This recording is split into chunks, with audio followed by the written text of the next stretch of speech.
terrorism is not like a ghost. We have to cease fire right now because there's no point of like killing civilians every day. Because here's the thing. Let's say, for example, that Israel is right.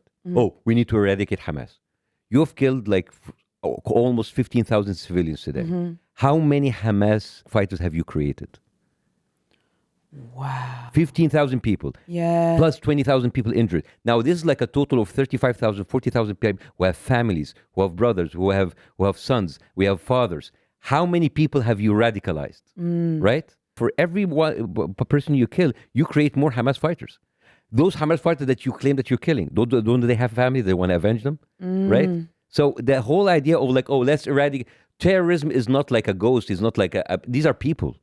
And before saying that, like calling them terrorists, you look at the daily condition that you've put in. Like this is like the biggest open air, not prison, because you go to prison if you did something wrong.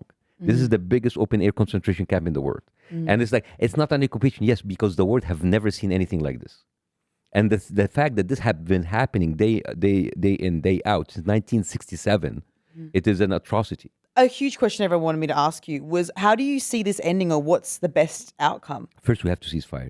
Stop killing civilians, and then when the killing stops, we can sit down. That's it. But like before that, we cannot just like speak about that. Just like yesterday, Shifa Hospital were putting like pictures of little babies having the oxygen cut off, and they are like premature babies like died just because they didn't have oxygen. So that could not happen on a daily basis. That could stop.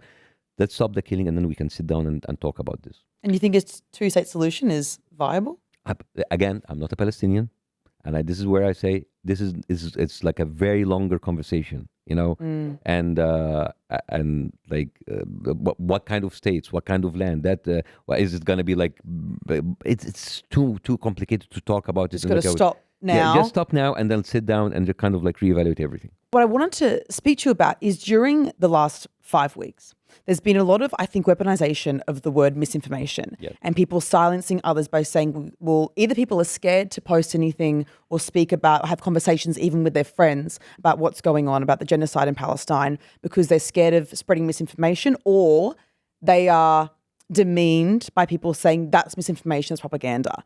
How do you navigate misinformation and propaganda and the potential of even using AI? Well, I don't fall into the trap of posting everything I see, because here's what happens in social media. You have an opinion, and you surround yourself with the people, or you follow the people that resonate with your opinion, and you end up creating a huge bubble. So your timeline will be different from Liam's timeline, will be different from my timeline. And we could be like 6 people in the room, and everybody has his information totally different. And that's why, as I said in the show today, that's why flat earthers exist. Yes. Because they follow people who, this is all confirmation bias. Yeah. So all of us coming in with already our confirmation bias. So anything that's outside of that confirmation bias is misinformation, is propaganda. So just like an example, I posted on my social media yesterday, someone put like something on my page, and I reposted it about like me using the olive oil as like an example of like what has been happening and how Israel kind of like uprooted 800,000 thing. And then like a guy who's like obviously like, you know, pro-Israeli said like, where's the information about 800,000 people? There's nothing. And people kind of like giving articles, but like, oh, this is just like 300. This is like 500. Yeah. So I kind of like wrote a big post like, and I put him the source, which is the New Yorker. And then at the end I told him, I'm a doctor and a nerd. Never, ever question my sources, bitch. Don't bitch.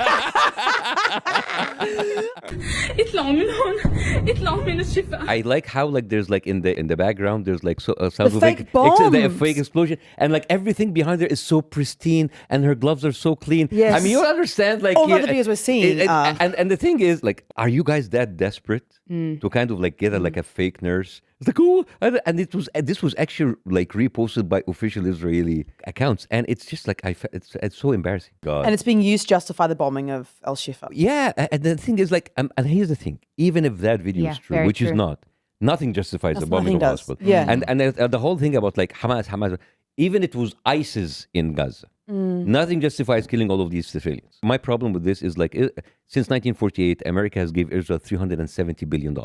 That's from like taxpayers' money.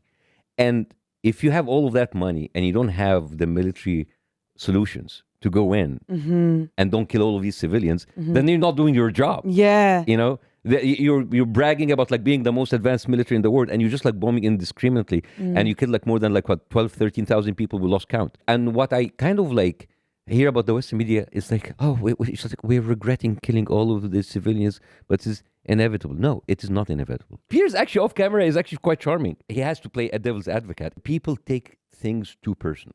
Preparing for this interview actually helped me in life.